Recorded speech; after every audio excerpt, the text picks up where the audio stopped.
Mula pa noong bata si Lian, simple lang ang pangarap niya sa buhay. Ang magkaroon ng asawa na mabait, mapagmahal, at higit sa lahat, may pamilyang marunong rumespeto. Hindi niya hinangad ang marangyang buhay o malaking bahay. Gusto lang niyang magkaroon ng tahanan na puno ng katahimikan at pagmamahalan. Kaya nang makilala niya si Evan, pakiramdam niya natupad na ang kanyang mga panalangin. Si Evan ang tipo ng lalaking magaan kasama, magalang, mahinahon, at laging inuuna ang damdamin ng iba bago ang sarili. Nakilala niya ito sa isang outreach event kung saan pareho silang volunteer. "Hi, I am Evan," sabi ng binata noon habang inaabot ang kamay niya. "Lian," tugon niya sabay ngiti. Mula noon, unti-unting lumalim ang kanilang koneksyon mula sa palitan ng simpleng tawag at chat hanggang sa mga mahabang lakad sa park tuwing linggo ng hapon. Sa bawat kwento ni Evan, ramdam ni Lian kung gaano nito kamahal ang pamilya. Palaging kasama sa usapan ang mga magulang at lalo na ang nakatatanda nitong kapatid na babae na tinatawag nitong Ate Marisa. "Si Ate Marisa, sobrang maalaga. Parang halos siyang nagpalaki sa akin," kwento ni Evan minsan habang nagkakape sila. "Medyo prangka lang pero mabuti ang puso."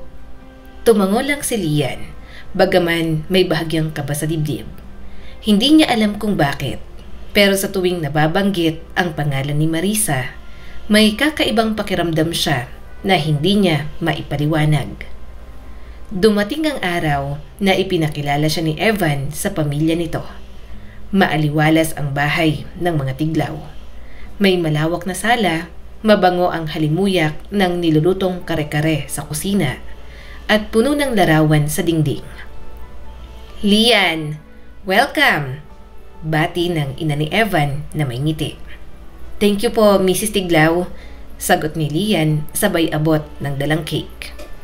Ngunit bago pa man siya makaupo, isang tinig ang umalingaw-ngaw mula sa hagdan. So ito na pala si Lian," sabi ng babaeng nakadress na kulay emerald green. Yon ang ate ni Evan na si Marisa. Maganda si Marisa, walang duda yon. Pero sa likod ng ngiti, may bahagyang tikas na parang laging handa sa laban. Nilapitan siya nito at bahagyang hinalikan sa pisngi. "Ang ganda mo pala, mas simple kesa sa mga ex ni Evan," biro ni Marisa sabay tawa. Natawa rin si Lian at pilit na pinasaya ang mukha. Ganun po ba? Well, baka ito na po ang gusto ni Evan. Simple lang." "Baka," sagot ni Marisa sabay sulyap sa kapatid. "Pero sana, hindi lang simple sa itsura, kundi pati sa ugali." Tahimik lang si Lian. Pinilit niyang huwag patulan. Sa isip niya, siguro ganoon lang talaga si Ate Marisa, na prangka at palabiro. Nasabihan na naman siya ng kanyang nobyo sa bagay na yon. Habang nagdi-dinner, patuloy ang mga komento ni Marisa. May mga salitang parang wala namang intensyong masama, pero may dulot na kaunting kirot kay Lian. "Anong work mo ulit, Lian?" tanong nito habang naglalagay ng kanin sa plato.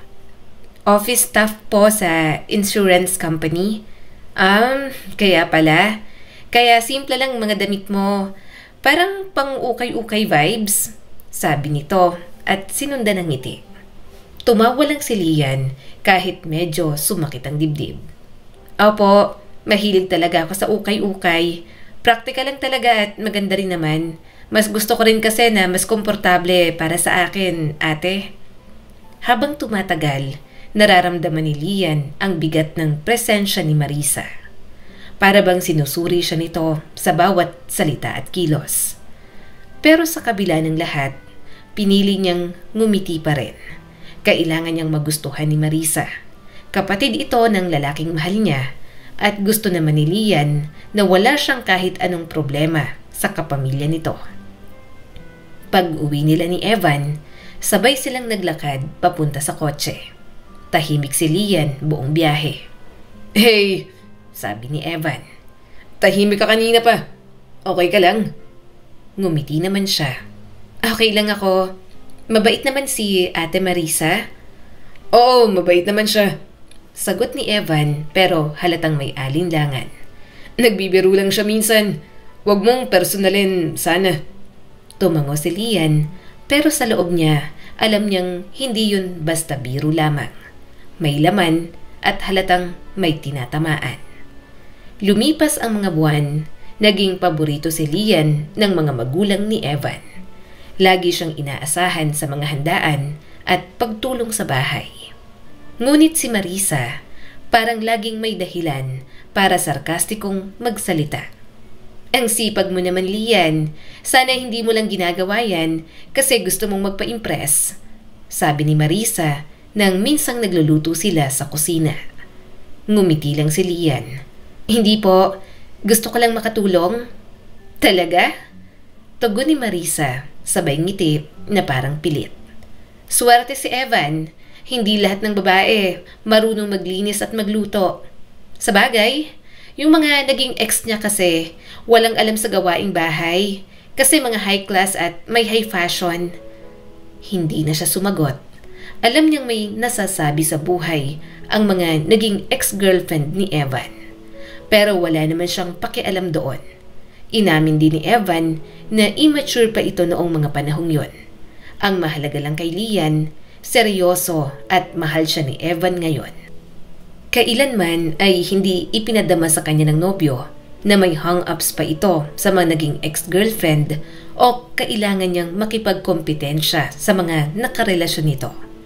Palaging sinisigurado ni Evan na mahal siya nito sa kung sino talaga siya.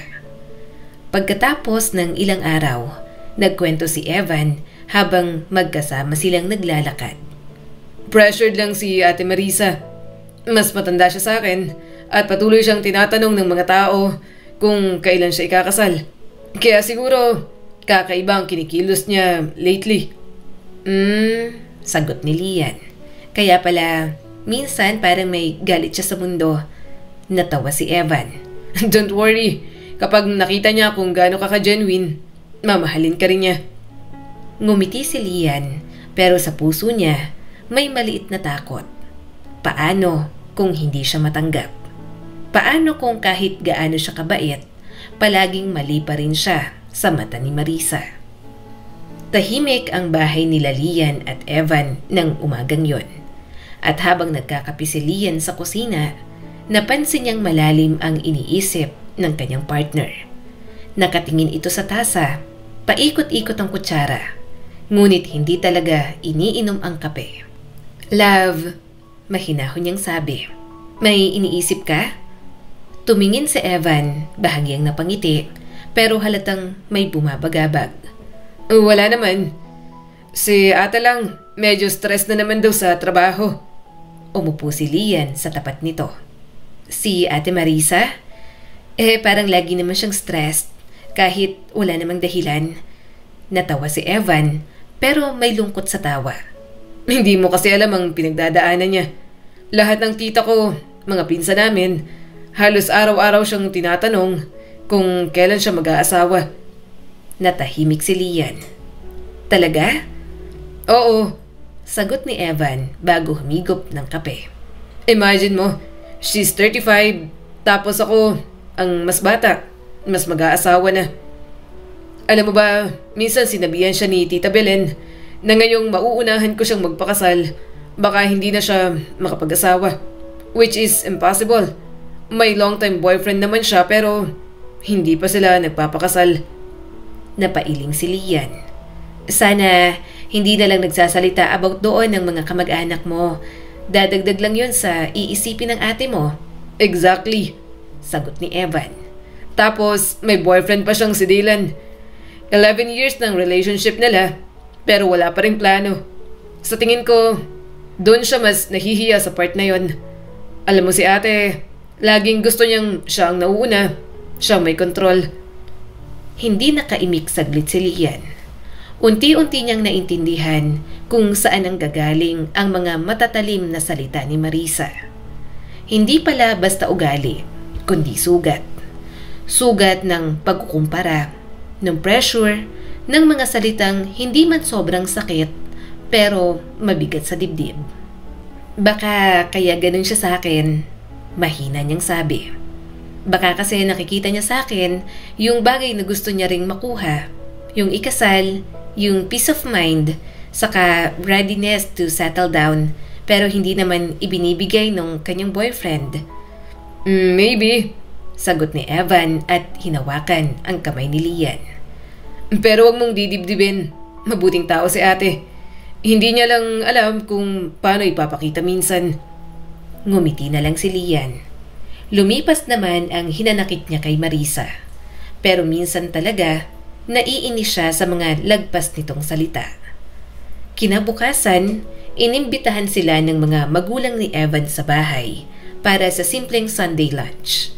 Pagdating nila, abala si Marisa sa kusina. Hi ate! Bati ni Lian at inilapag ang mga dalang prutas. Nagdala din ako ng mango float. Favorite mo daw? Tumingin si Marisa. Sandaling natahimik bago ngumiti ng bahagya. Wow, mango float? Mukhang masarap. Salamat ah. Of course, sagot ni Lian sabay lapit sa mesa.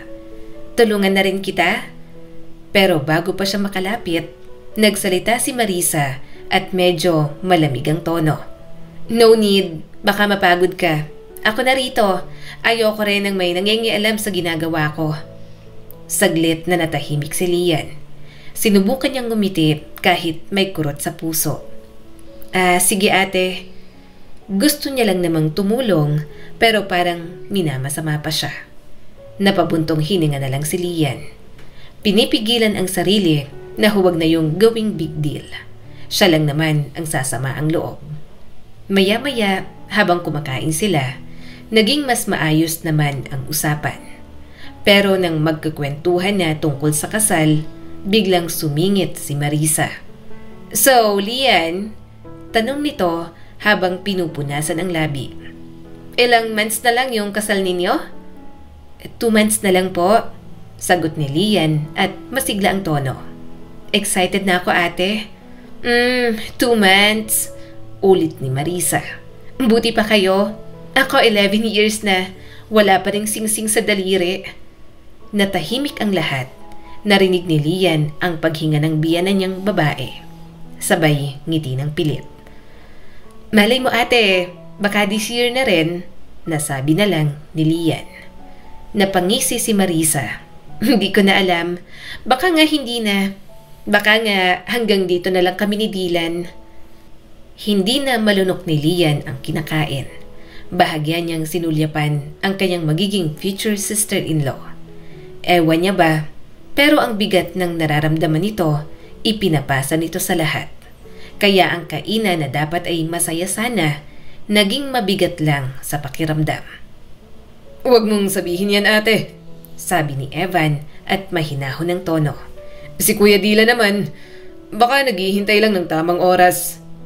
Napabuntong hininga si Marisa. Ang tamang oras.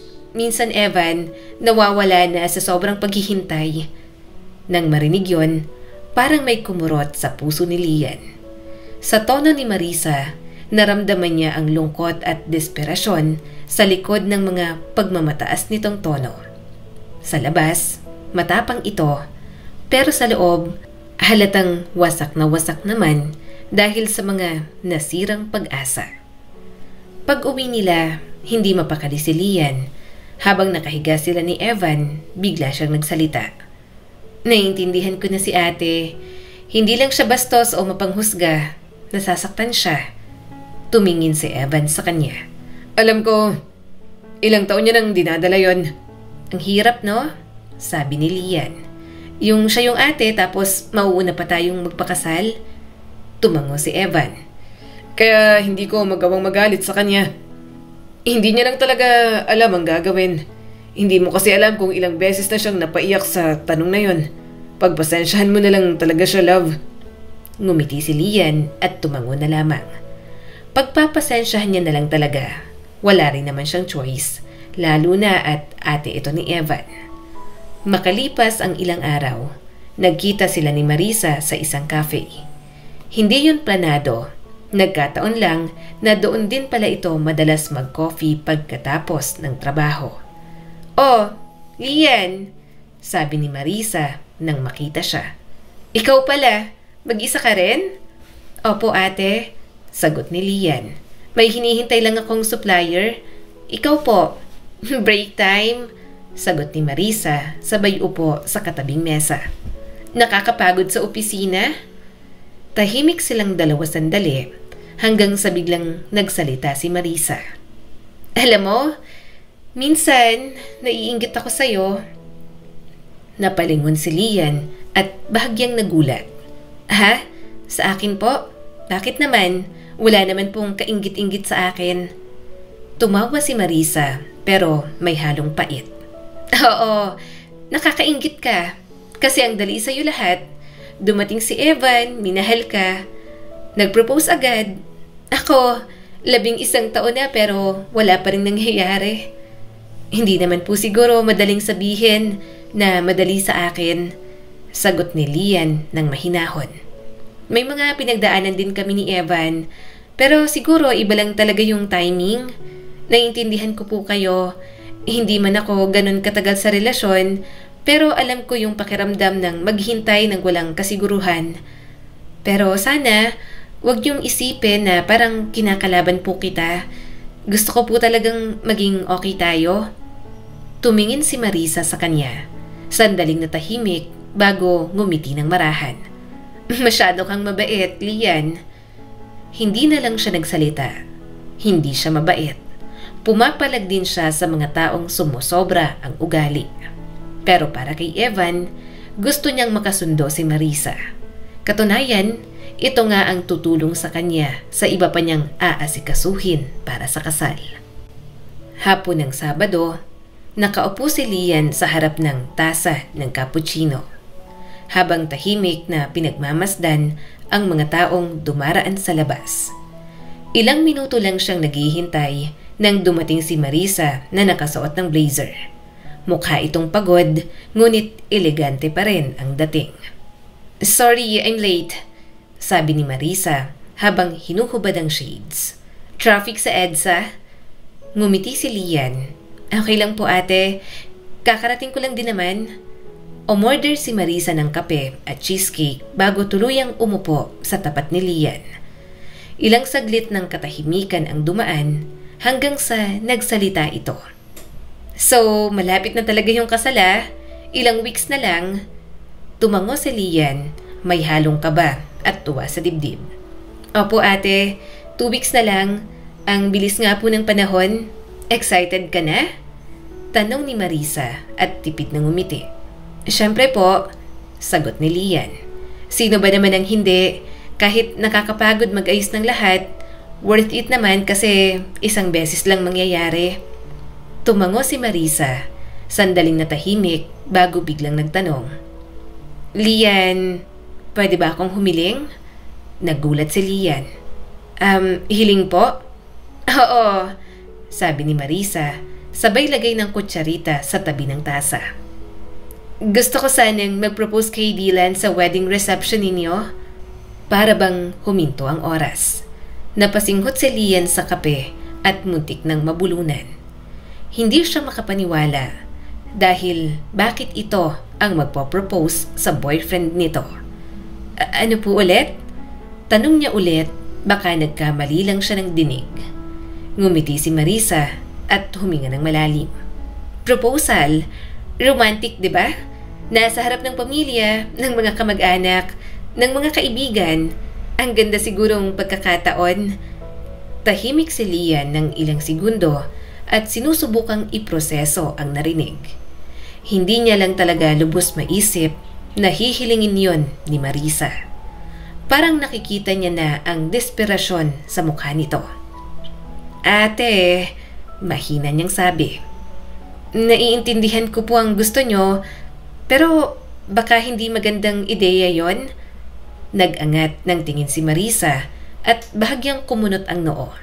"Bakit naman? Hindi mo ba gusto ng extra surprise sa event mo?"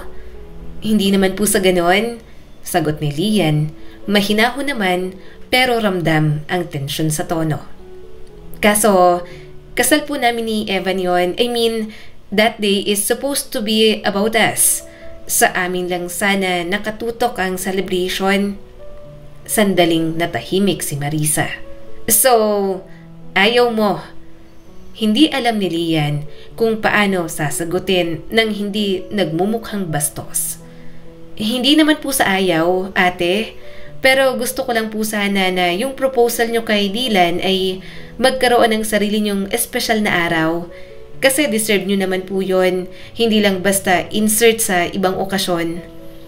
Tumawa si Marisa, pero halatang pilit ang tawa. Wow, Lian! Sinasabi mo ba talaga sa akin yan? Bakit yung ibang wedding? Okay naman sa kanila yon. May mga nakikita akong videos. Besides, ang kapatid ko naman ang gumagastos sa lahat. Even your gown. Napayoko si Lian at bahagyang namula.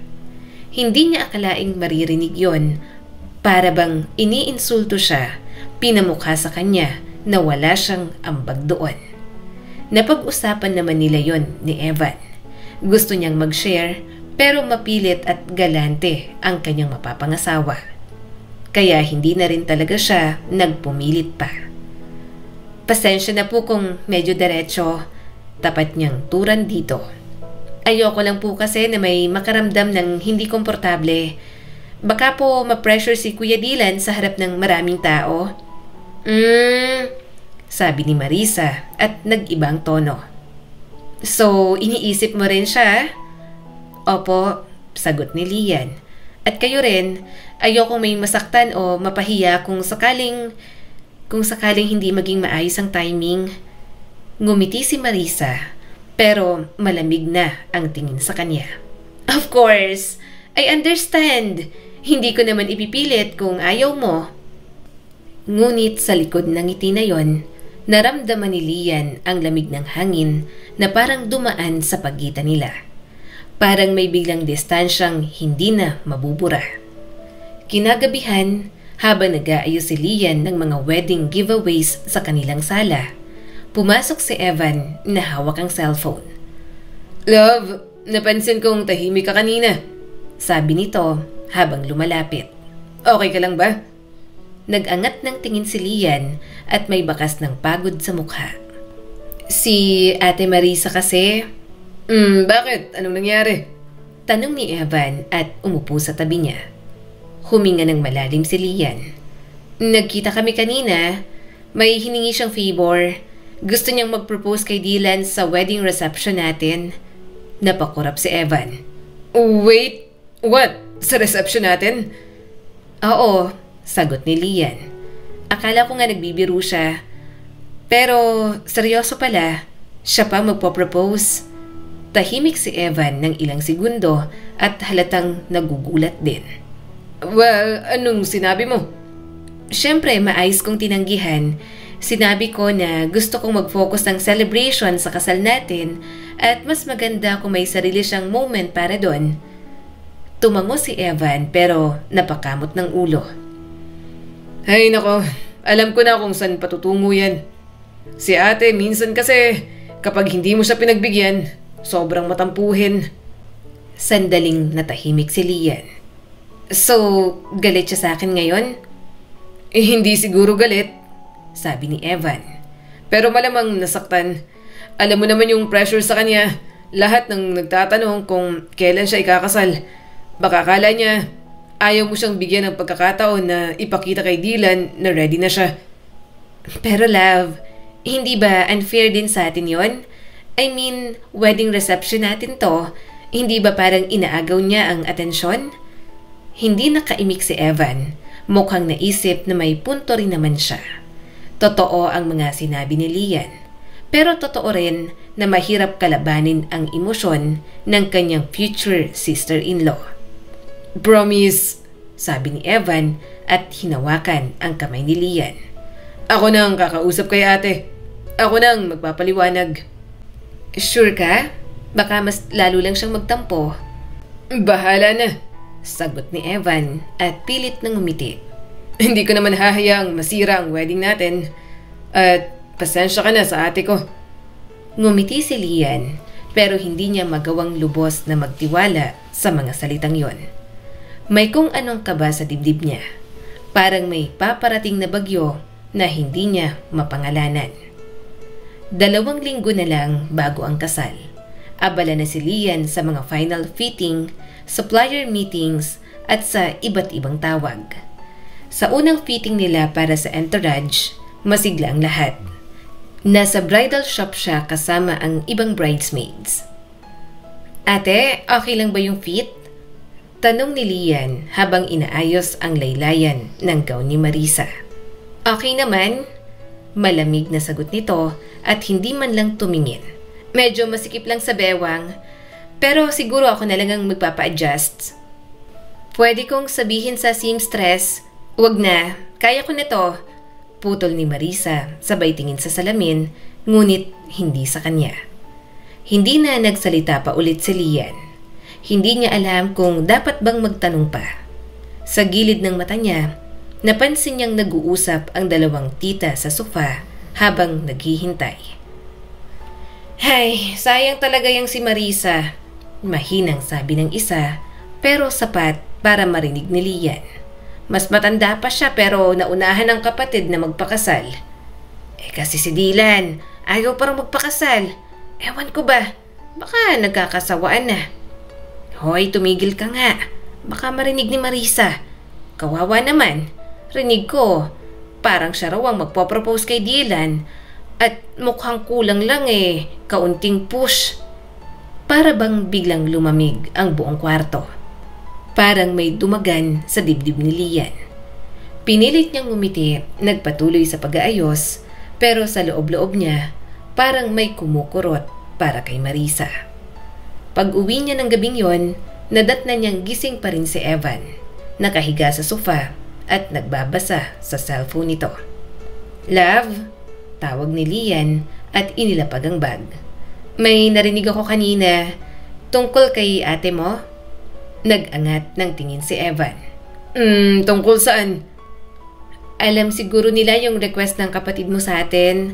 May mga kamag-anak na nagsasabi na dapat daw pagbigyan si ate na mag-propose kay Dylan sa wedding reception natin. Sagot ni Lian. Kasi daw, mas matanda siya at baka daw siya naman ang mauuna kahit isang gabi lang. Napailing si Evan at napabuntong hininga. Sinasabi ko na nga ba? Kakalat lang ang ideya na yun. Hindi ko alam, love, sabi ni Lian at naupo sa tabi nito. Alam kong hindi ko naman kasalanan pero pakiramdam ko ako pang mali. Parang ako pang humaharang sa kaligayahan niya. Hinawakan ni Evan ang kanyang kamay. Hindi mo kasalanan yan. Wala kang ginagawang masama. Gusto mo lang protektahan ang araw natin. Tumango si Lian pero nanatiling malungkot ang mga mata niya. Oo nga, pero parang habang papalapit na ang kasal, mas lumalayo naman ang peace of mind ko sa akin. Ilang araw ang lumipas at lalong tumindi ang mga bulungan. Sa family lunch na inorganisa ng ina ni Evan, halos hindi makakain si Lian sa dami ng naririnig. Lian, iha, sabi ni Tita Minda, sabay tapik sa kamay niya. Kung sakaling gusto ni Marisa gumawa ng something special sa reception, huwag mo nang pigilan. Maganda naman yun, di ba? Para happy ang lahat. Ngumiti si Lian ng pilit. Sige po tita, pag-uusapan po namin ulit. Mabuti naman, sabi nito sabay inom ng juice. Alam mo naman, kawawa rin si Marisa. Ang tagal na nilang magkasintahan ni Dylan. Dapat may patunguhan din sila. Hindi na sumagot si Lian. Alam niyang kahit ano pa ang sabihin niya, hindi siya mauunawaan ng lahat. Hindi siya papayag at sinabi niya lang yon. Kinagabihan, dumalo sila sa final food tasting ng caterer. Nandoon si Marisa bilang isa sa mga secondary sponsors. Tahimik itong nakaupo, halos hindi sumasali sa usapan. Ang sarap nitong beef tenderloin sabi ni Evan at sinusubukang pasiglahin ang mood. Oo nga, sabi ni Lian habang nakangiti kay Marisa. Ate, gusto mo ba nitong sauce? Parang bagay sa red wine? Umiling si Marisa. Hindi ako umiinom ng red wine lately. Nakakainit ng ulo. Lumingon si Lian kay Evan. Nagsenyas ito ng hayaan niya na lang. Yun nga lang, hindi niya pa rin maiwasang mapikon. Pero nang matapos ang food tasting, habang papalabas sila, narinig ni Lian ang pabulong na sabi ni Marisa sa isa sa mga pinsan nila. Alam mo, sobrang selfish talaga ng babaeng yun. Hindi ko man lang mahiram kahit isang oras ng spotlight.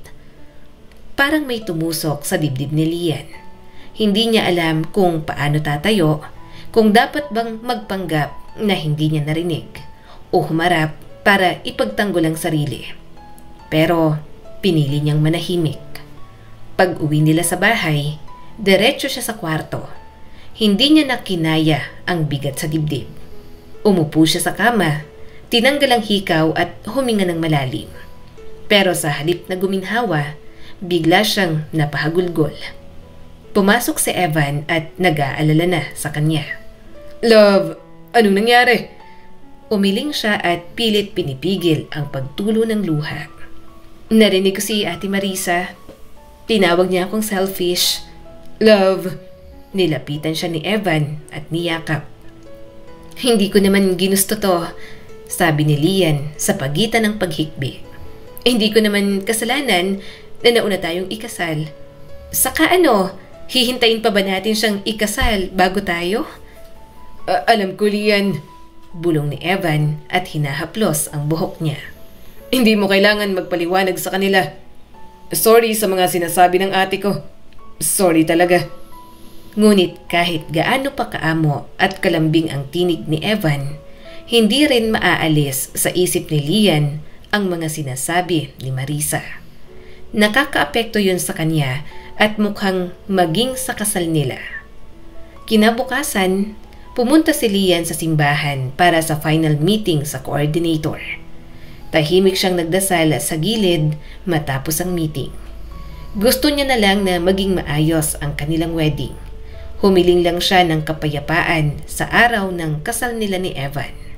Kahit isang araw lang, wala sanang tampuhan, wala sanang inggit.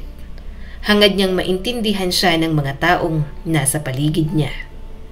Lumipas ang mga araw at kahit patuloy ang paghahanda, ramdam ni Lian ang distansya ni Marisa.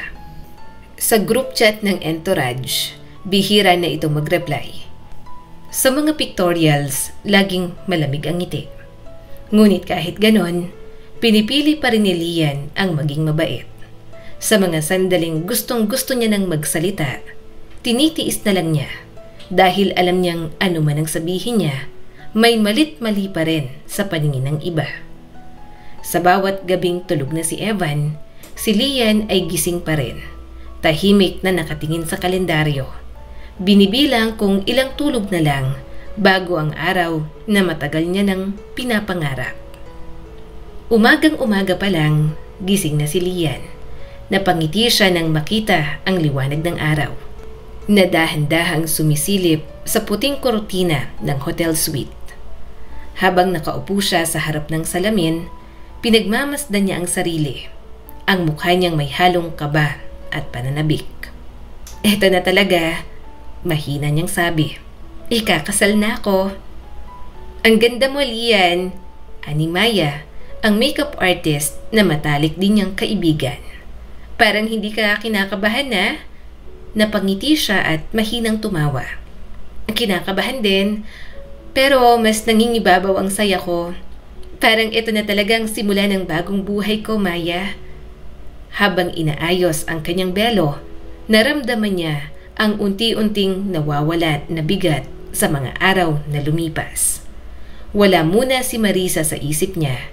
Wala muna ang mga bulong ng kamag-anak. Sa araw na yon, gusto lang niyang maging si Lian, ang babaeng minahal ni Evan at pipiliing mahalin habang buhay. Pagdating ng tanghali, nagsimula na ang kasal. Napangiti siya sa ayos ng simbahan. Ang mga tunog ng violin at ng piano bumabalot sa buong lugar. Sa likod ng malaking pinto, naroroon si Lian, nakahawak sa braso ng kanyang ama. Anak, Mahina nitong sabi. handa ka na ba? Tumango siya, nangingiti habang pinipigilan ang luha. Handa na po pa. At nang bumukas ang pinto, sabay na bumukas ang lahat ng emosyon sa puso niya. Ang mga mata ng mga bisita ay napatingin sa kanya. Ngunit isa lang ang hinanap ni Lian. Si Evan na nakatayo sa dulo ng altar, suot ang itim na toksido. Nakangiti din ito at parang maiiyak na. Habang naglalakad siya sa gitna ng aisle, parang huminto ang oras. Wala na ang kaba, wala na ang takot. Ang tanging naroon ay ang tibok ng kanyang puso at ang ngiti ni Evan. Pagdating sa harap ng altar, sabay silang huminga. Tinanggap ni Evan ang kanyang kamay mula sa ama at mahigpit yung hinawakan. You look beautiful, bulong ni Evan. Thank you, sagot niya. Kamukha mong lalaking ipinagdasal ko. Natawa naman si Evan at sa unang pagkakataon, nawala lahat ng alalahanin sa isip ni Lian.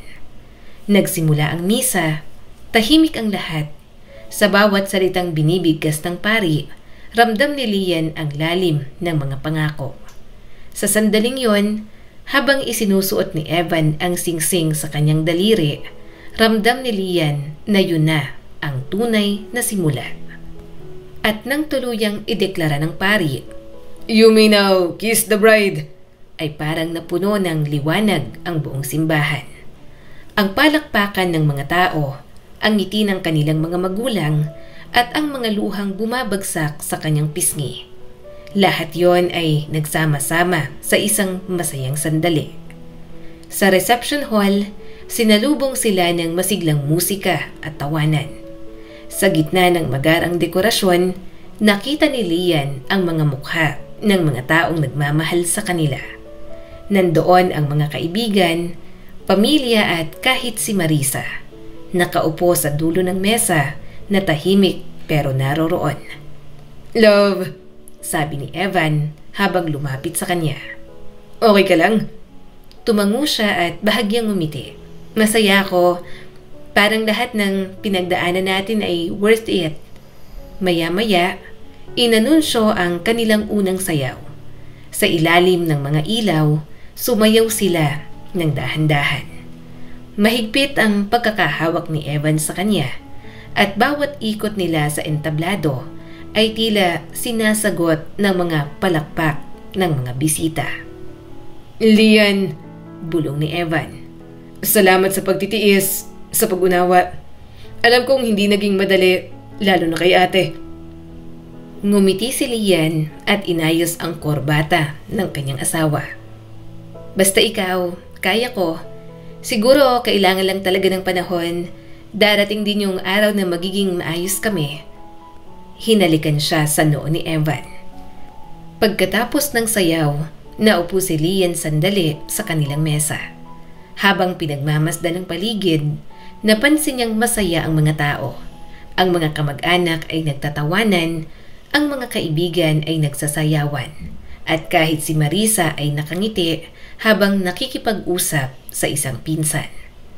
Tumingin siya kay Marisa at sa isang iglap, nagtagpo ang kanilang mga mata. Nagbigay si Lian ng maliit na ngiti, pero nagulat siya nang tumango si Marisa na parang may ibig sabihin. Pagkatapos ng kainan, naglakad siya papuntang lounge area para pagpahinga saglit. Tahimik doon, malayo sa ingay ng mga bisita. Habang nakatingin sa ilaw ng chandeliers, pumasok sa isip niya ang lahat ng pinagdaanan. Masaya siya na sa wakas, kasal na sila ni Evan. Maya-maya, naramdaman niya ang kamay ni Evan sa balikat niya. Inaya na siya nito na pumasok sa loob dahil hinahanap na sila. Sa paglipas ng oras, naging mas masigla ang gabi. May mga speech, games at halakhakan. Sa bawat tawanan, nakikita ni Lian ang kislap sa mga mata ni Evan. At kahit ilang beses niyang pinigilan, tumulo ang luha sa gilid ng kanyang mata. Uy, bakit ka umiiyak? Tanong ni Maya. Hindi ko alam. Sagot niya habang tumatawa. Siguro kasi totoo palang sinasabi nila na kahit ilang daan pang pagdaanan, kapag totoo ang pagmamahal, mananatili pa rin hanggang dulo. Maya-maya ay may mga message naman sa kanilang dalawa. Hanggang sa tinawag na si Marisa.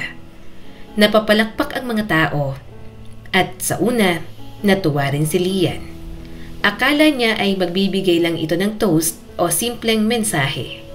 Pero nang makita niyang nanginginig si Marisa habang hawak ang microphone, may kung anong kaba ang bumalot sa dibdib niya. Good evening sa lahat, panimula ni Marisa at medyo namamaos pa nga ang boses. Una sa lahat, gusto kong batiin sina Evan at Lian. Napakaganda ng kasal nyo. Isa kayong inspirasyon sa amin ni Dylan. Napatingin si Lian kay Dylan na boyfriend ni Marisa na nakaupo lang sa dulo ng mesa.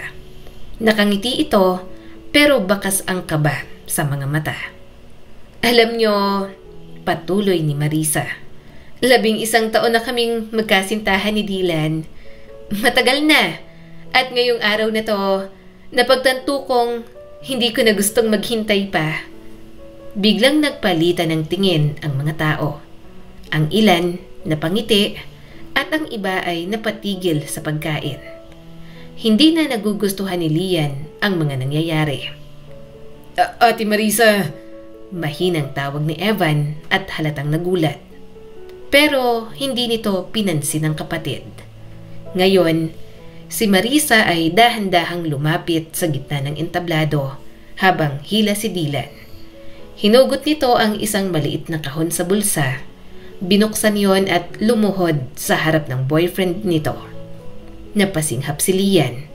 Marami rin sa bisita ang nagulat.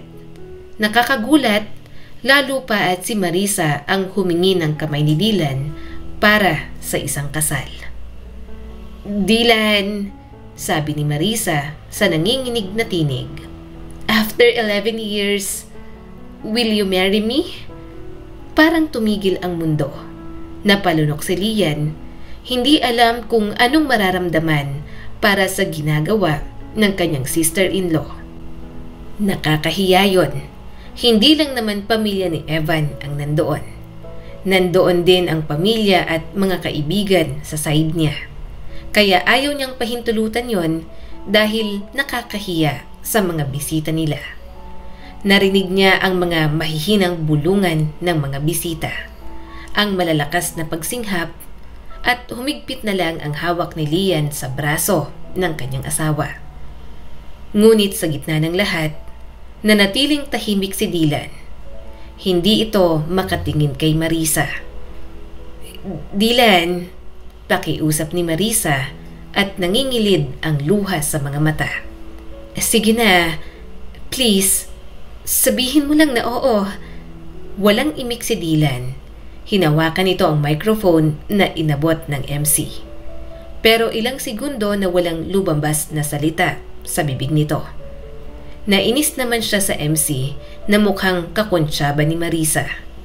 Kung yun pala ang gagawin ng kanyang sister-in-law, sana pala siya na lang ang nag-asikaso sa bagay na yon at hindi na nagpatulong. Hanggang sa tuluyang napayuko si Dylan.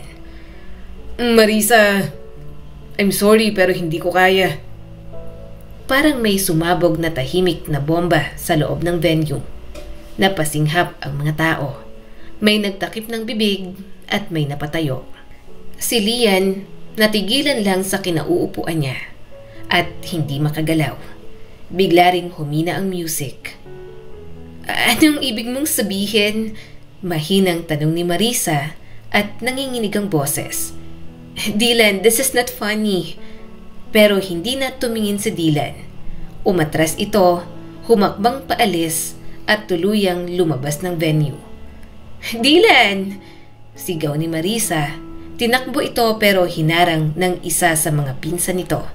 Bitiwan mo ko. Dapat malaman niya. Huwag mo nang sundan. Mas nakakahiya na hahabol ka pa, Marisa. Umiyak na lang ng malakas ang kapatid ni Evan at halos sumigaw na. Ang mga bisita nagsimula ng magbulungan. Grabe naman yon. Sa kasal pa talaga ng kapatid. Sayang, ang ganda pa naman ng reception. Nanatiling nakaupo si Lian pero nanlamig na ang kanyang kamay. Nasira na ang wedding reception niya. Wala na. Yun na lang ang pinaka-highlight ng event na matatandaan ng mga taong dumalo. Nakita niyang naglalakad si Evan papunta sa kapatid nito at tinutulungan itong tumayo. Ate Marisa, tama na. Halika na. Pero sinampal ni Marisa ang kamay ni Evan. Kasalanan niyo to. Kung hindi mo ako pinigilan nun, baka hindi to nangyari. Napatingin ito kay Lian. Matindi, galit at puno ng sakit ang tingin.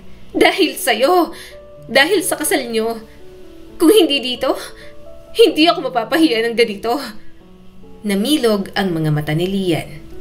Ate Marisa, hindi ko kasalanan to. Wala kaming ginagawa sa'yo ni Evan. Ikaw tong nagpupumilit. Hindi kami pumayag kasi nga ganito.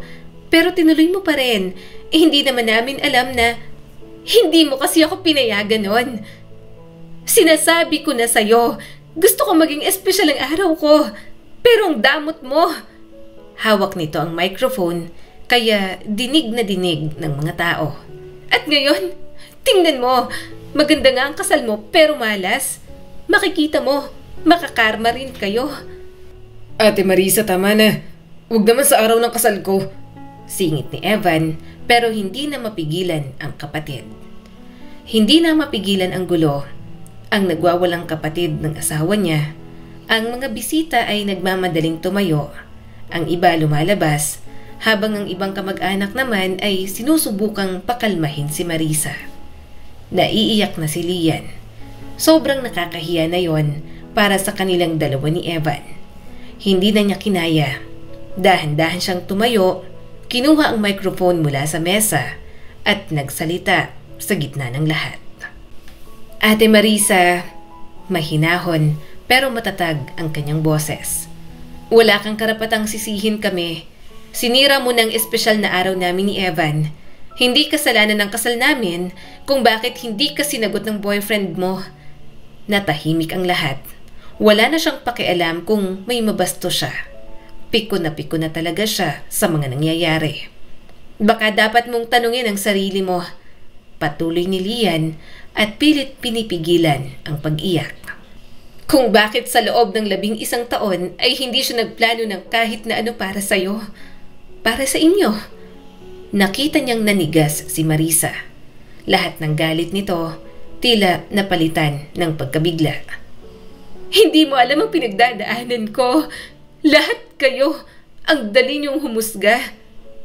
At bago pa siya muling makasagot, tumalikod si Marisa, tinanggal ang sapatos at naglakad palabas ng reception hall habang humahagulgol.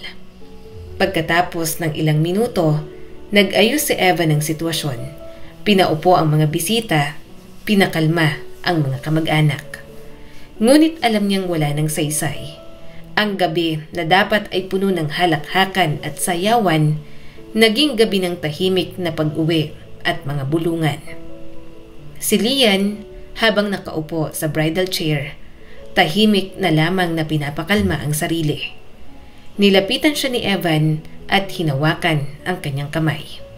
Sorry love, sabi nito at bakas ang guilt sa mga mata. Hindi ko akalaing gagawin niya yun. Hindi ko talaga alam. Umiling si Lian at pilit ngumiti. Hindi mo kasalanan. Alam kong mahal mo siya bilang ate. Pero masakit Evan, sa kasal pa natin. Yumuko si Evan at sa sandaling yon, pareho silang natahimik. Sa labas, naririnig pa rin ang mga usap-usapan ng ilang bisita. Napapikit si Lian. Sa loob-loob niya, tinanong niya ang Diyos kung bakit sa araw pa yon nangyari ang lahat ng yon. Pinipigilan niya pang umiyak, gayunpaman, hindi niya na talaga napigilan. Sumabog na ang kanyang emosyon. Hinaplos ni Evan ang pisngi niya. Hindi mo kasalanan. Hindi natin kasalanan. Minsan hindi mo talaga alam kung gaano kabigat ang dinadala ng isang tao hanggang sumabog na lang. Dahan-dahang tumango si Lian pero hindi niya napigilang mapaluhan na naman. Pero sa araw natin, Evan, sa harap ng lahat. Shh! Hinaplos ni Evan ang buhok niya at inakay siya papunta sa gilid ng stage. Tapos na to. Wala ka nang kailangang ipaliwanag. Pinilit ni Lian na huwag makinig sa mga naririnig na bulong-bulungan. Pero ramdam niyang bawat salita ay parang tinik. Hindi niya gustong umiyak sa harap ng lahat. Pero nang tuluyan silang makapasok sa bridal suite, bumigay na talaga siya. Evan, humihikbi na siya sa harap ng kanyang asawa. Hindi ko na alam kung anong mararamdaman ko. Galit ba? Lungkot? Hiya? Hinawakan siya ni Evan sa balikat. Lian, tingnan mo ko. Hindi natin kontrolado ang mga ganitong bagay na nangyari na. Pero kontrolado natin kung paano tayo tutugon. Napahinga ng malalim si Lian. Ang hirap lang. Alam kong nasaktan siya pero nasaktan din ako. Para bang wala na siyang pakialam kung anong kahiyan ang dadalhin nito sa atin. Tahimik sandali si Evan bago muling nagsalita. Laging nape-pressure si Ate Marisa. Alam mo naman yun. Pero aminin ko, hindi ko rin inakalang kaya niyang gawin to. Umupo si Lian sa gilid ng kama at pinahid ang mga luha. Naiintindihan ko siya, pero hindi ibig sabihin na tama ang ginawa niya. Hindi ko deserve mapahiya ng ganito. Wala kang kasalanan, love. Lahat ng nakakita kanina, alam na hindi ikaw ang may mali. Hindi siya ang mali, pero nakakahiya pa rin. Sobrang hassle ng kaganapang yon sa kanilang mga bisita. Hindi man lang inisip ni Marisa ang celebration bago magwala roon. Lumipas ang mga linggo mula noong kasal, ngunit tila hindi pa rin natatapos ang unos. Sila pa rin ang laman ng usapan. Kahit sa mga comment sa post nila, nababanggit ang ginawa ni Marisa at ang mga nangyari. Medyo umayos lang siya nang makaalis na sila para sa kanilang honeymoon. Kahit papaano, nawala sa isip ni Lian ang nangyari sa kasal nila. Palagi rin siyang pinapatawa ni Evan kaya gumagaan ang kanyang kalooban. Isang hapon at tahimik lang si Lian sa sala habang nag-aayos ng mga papeles. Mula sa labas, naririnig niya ang malalayong sigaw ng mga batang naglalaro. Normal na araw lang sana hanggang sa biglang tumunog ang kanyang cellphone. Napakunot ang noo ni Lian nang makita kung sino ang nag-message. Dylan? Ilang segundo siyang natigilan bago buksan. Hindi niya inasahan ang kahit anong mensahe mula sa boyfriend ni Marisa. Hi, Lian. I'm sorry for messaging you out of nowhere. Gusto ko lang sabihin na sorry sa nangyari nung kasal nyo ni Evan. Alam kong sinira nun ang araw nyo. Hindi nyo deserve ang eksenang yun. Gusto ko rin talagang maging honest. Ang totoo, ilang buwan ko nang iniisip na tapusin ang mga bagay-bagay sa amin ni Marisa bago ang kasal nyo ni Evan. Wala lang akong lakas ng loob na gawin yun. Ang kanyang proposal, pinilit lang ako maging tapat. Hindi mo kasalanan yun. Pakisabi kay Evan na sorry.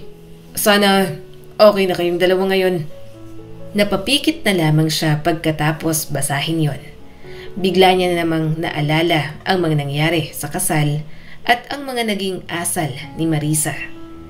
Naiinis siya pero wala na naman siyang magagawa pa.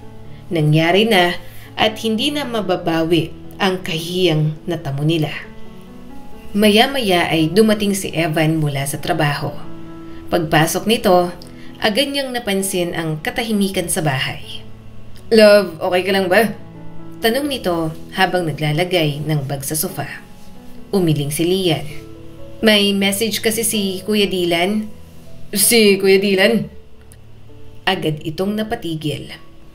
Anong sinabi? Inabot ni Lian ang cellphone at ipinabasa sa asawa ang mensahe. Tahimik si Evan habang binabasa yon at nang matapos, napahinga na lang ng malalim. Matagal na pala niyang gustong makipaghiwalay. Mahinahon itong sabi. Hindi ko alam yun. Ni ako rin, sagot ni Lian. Kaya pala ganun ang itsura niya nun. Pagkatapos ay ganun pang ginawa ni Ate Marisa. Umupo si Evan sa tabi niya at hinawakan ang kanyang kamay. Kung ganito ang totoo, kahit paano, nalulungkot ako para kay ate. Ang bigat siguro ng nararamdaman niya. Kahihiyan tapos wala siyang alam. Tumango si Lian. Kahit naman naiinis siya sa mga ginawa nito, nakakaramdam pa rin siya ng awa. Tumagal ang relasyon nito kay Dylan ng 11 taon para lang magtapos sa isang paghihiwalay. Kinagabihan, habang nasa kama sila, hindi pa rin mapakali si Lian. Pinatay na ni Evan ang ilaw pero gising pa rin siya at malalim ang iniisip. Evan, tawag niya. Sagot nito at nakapikit na. Naawa ko kay Ate Marisa. Ang tagal niya naghintay. Siguro hindi lang siya naiinggit sa atin. Baka natatakot lang siyang maiwan. Dumilat si Evan at tumagilid paharap sa kanya. Mula bata pa, lagi siyang pinupuri ng pamilya namin. Maganda, matalino at magaling sa trabaho. Pero alam ko na kahit ganun siya, marami pa rin siyang hinanakit sa buhay. Kaya kahit naiinis din ako sa ginawa ni ate, iniintindi ko pa rin siya. Napabuntong hininga na lang si Lian. Hindi pa nila nakakausap si Marisa. Alam niyang may mga hindi magagandang ugali ang kapatid ng asawa niya. Pero hindi naman siya ganoon kasama para hindi ito mapatawad. At sana ang nangyaring gulo ay hindi na makaapekto sa pakikitungo ng pamilya ni Evan sa kanya. Kahit naman hindi itanong, alam niyang side ni Marisa ang kakampihan. Lalo pa at nararamdaman niya na paborito ito ng buong pamilya. Isang gabi, tahimik ang bahay ni Lian at Evan. Sabay silang kumakain ng hapunan hanggang sa may binuksang topic ang asawa niya. Si Mama raw, magpapahanda ng maliit na salo-salo para sa birthday ni Papa. Pero sabi niya, baka daw hindi muna tayo sabay ni Ate Marisa na maimbitahan para raw iwas sa gulo. Napahinto si Lian sa pagsubo ng kanin. Ibig sabihin, hiwalay pa rin tayo sa mga okasyon? Tumango si Evan at halatang nahihiya. Ayaw daw nilang masaktan ka o si Ate Marisa.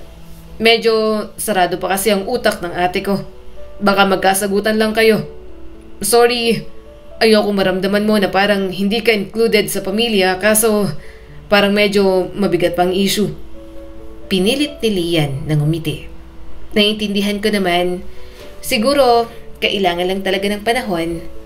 Pero sa loob niya, parang may kumurot. Yun bang pakiramdam na kahit ilang beses siyang magsabi na naiintindihan niya naman, hindi pa rin nababawasan ang bigat sa dibdib. Kinabukasan, nasa bahay nila ang magulang ni Evan. Dumalaw saglit ang kanyang in-laws para maghatid ng mga ulam.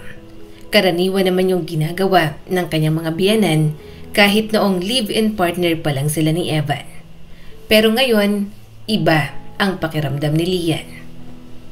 Lian, anak, sabi ni Mama Norma at inabot ang isang Tupperware ng chicken adobo sa gata. Ito ang paborito mo, hindi ba? Salamat po, Ma. Tugon ni Lian at pilit na pinasigla ang boses. Ang bango po. Ngumiti ang kanyang mother-in-law pero napansin ni Lian ang pag-iwas ng mga mata nito. Dati, kapag nag-uusap sila, lagi itong masigla. Maraming tanong at maraming kwento. Ngayon, parang nagpipigil na at mukhang iba na rin ang tingin sa kanya. Naiintindihan niya naman, lalo na at inaway niya rin ang anak ng mga ito. Si Ate Marisa po, kumusta na? Tanong ni Lian at maingat ang tono. Sumagot naman ang kanyang father-in-law. Ayun, abala sa trabaho at okay naman siya. Marahan na lang siyang tumango. Wala na siyang maitanong. Parang ayaw din namang magkwento ng kanyang mga biyanan.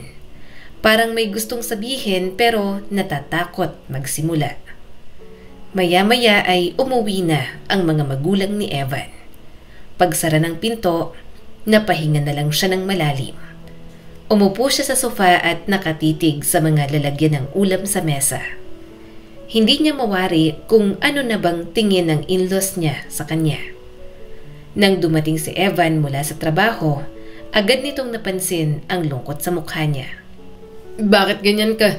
Bumisita ang parents ko kanina dito, di ba? Sila mama, kamusta ang pakikitungo nila sa'yo? Hindi naman sila masama, sagot ni Lian at bahagyang napayuko. Pero iba ng tingin nila. Parang natatakot silang magsalita ng tungkol sa pamilya. Parang ako yung dahilan ng tensyon. Umupo si Evan sa tabi niya at hinawakan ang kanyang kamay. Hindi ikaw ang dahilan. Maayos din to, Lian. Hindi pa lang kayo nagkakausap ni Ate Marisa. Ngunit kahit gaano kaganda ang paliwanag, hindi nawala ang kirot sa dibdib ni Lian. Pakiramdam niya ay sobrang laki ng kanyang ginawa. Na baka nga naging insensitive siya sa nararamdaman ni Marisa. Nasa halip na i-comfort, mas lalo niya pang dinagdagan ang stress nito sa mga nangyari. Pero ilang araw ang lumipas, tinawagan siya ng kanyang mother-in-law. Kahit paano, napanatag ang kanyang kalooban. Lian, anak, baka gusto mong tumulong sa paghahanda para sa birthday ng papa ninyo. Si Marisa kasi ay may lakad daw. Biglang lumiwanag ang mukha ni Lian. Syempre po gusto ko. Sabihin niyo lang po kung anong kailangan kong gawin. Salamat ha, sagot ng ginang, pero sa dulo ng linya ay may halong kaba sa boses nito. Pero baka pwede nating wag muna sabihin kay Marisa. Baka isipin niya, alam mo na, napatigil si Lian. Opo ma, naiintindihan ko naman po. Iniiwasan niyo lang po na magkasagutan lang po ulit kami. Nang ibaba niya ang cellphone, napahawak siya sa dibdib. Ayaw niya ng ganoong hidwaan. Okay siya sa mga biyanan, pero hindi naman sa hipag. Sana maging okay na sila ni Marisa. Dahil baka mas lumala pa yon balang araw. Sa mismong araw ng birthday ng kanilang father-in-law, maagang dumating si Lian sa bahay ng mga magulang ni Evan. Maingat siyang nag-ayos ng mesa habang abala sa kusina ang kanyang mother-in-law. Gusto niyang makatulong, gusto niyang ipakita na kahit gaano kahirap, sinusubukan pa rin niyang maging bahagi ng pamilya ng mga ito. Ang ganda ng ayos mo anak, puri ng ginang habang nilalagyan niya ng mga bulaklak ang gitna ng mesa. Salamat po ma, sagot ni Lian at tipid na napangiti. Medyo gusto ko lang pong tumulong para mas maayos ang hapag. Ngumiti ang ginang pero halata sa mga mata ang kaba na parang may inaasahang hindi magandang mangyayari. Habang inaayos ni Lian ang mga plato, bigla niyang narinig mula sa labas ang isang pamilyar na boses. Mabilis na bumigat ang dibdib niya. Napalunok siya at pati ang mother-in-law ay natigilan. Bahagyang nagbago ang ekspresyon. At nang bumukas ang pinto, pumasok si Marisa. Suot nito ang simpleng bestida, halatang galing sa trabaho, ngunit dala pa rin ang lamig at poise sa bawat galaw. Natahimik ang buong sala. Oh, anong ginagawa mo rito, Lian? Malamig na bati ni Marisa, diretso at walang kahit katiting ng ngiti. Napatayo agad si Evan mula sa sofa. Ate, wag naman ganyan. Please, birthday ni Papa ngayon. Ngunit hindi natinag si Marisa at tumingin sa ina nito. Dapat tayo-tayo lang ang nasa hapag. Hindi kasama yan. Hindi ko siya gustong makasabay sa kainan, Evan. Hindi ko siya matatanggap na hipag. Natahimik si Lian, pero ramdam niyang namumuo ang init sa dibdib niya. Pilit niyang pinipigilan ang sarili. Marisa, mahinahong sabi ng kanyang mother-in-law. Anak, wag na ngayon. Ayokong masira ang araw ng papa mo. Ngunit hindi nakinig si Marisa. Hindi ko kayang magpanggap, ma. Alam mong simulat sa Paul, hindi ko gusto si Lian. Hindi siya bagay kay Evan. Hindi siya katulad ng dati mong mga nobya, Evan. Noon classy. Ngayon, Ate, putol ni Evan at halatang nagpipigil ng galit. sobra ka na. Pero hindi pa rin tumigil si Marisa. Hindi ako sobra. Totoo lang ako. Mas magaganda pa ang mga naging ex-girlfriend mo. Bakit yan pang pinakasalan mo? Huminga ng malalim si Lian. Ramdam niya ang pamumula ng pisngi, ang kirot sa dibdib, at ang bigat ng lahat ng salitang pinakawalan ni Marisa. Ayaw niyang magmukhang kawawa, pero hindi niya rin kayang manatili at masira pa ang selebrasyon. Tahimik niyang inayos ang mesa. Kinuha ang bag at tiningnan si Evan. Evan, hayaan mo na. Mas mabuti siguro kung umalis muna ako. Ayokong masira ang araw na to para sa papa mo. Mag-celebrate kayo. Lian, Mahina ang tinig ni Evan at puno ng pag-aalala. Ngumiti siya ng pilit pero magaan ang tono. Okay lang ako, dito ka muna. Celebrate with your family. Mas deserve nila ng tahimik na dinner. Hindi na siya naghintay ng sagot. Maingat niyang tinanggal ang apron at naglakad palabas ng bahay. Ramdam niya ang bigat ng bawat hakbang. Paglabas niya sa gate, doon lang niya pinakawalan ang malalim na buntong hininga. Gusto na lang niyang umiyak pero pinigilan niya. Hindi na siya dapat masanay sa ganoong sakit. Ngunit bago pa man siya makalayo, narinig niya ang mabilis na pagbukas ng pinto at mga yabag na papalapit. Lian, sandali. Sigaw ni Evan. Paglingon niya, nandoon na ito, dala ang susi ng sasakyan. Kita sa mukha nito ang halong galit at determinasyon. Evan, huwag na, please, sabi ni Lian. Bumalik ka na, naghihintay si papa mo. Ayokong isipin nilang ako pang dahilan kung bakit.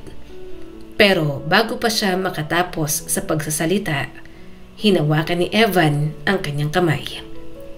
Wala akong pakialam kung anong isipin nila.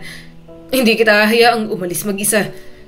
Evan, hindi ako magse-celebrate habang ikaw naglalakad palabas ng bahay na yon ng mag-isa. Matigas na sabi ng kanyang asawa. Kung aalis ka, aalis tayo pareho. Nakita naman nila ako.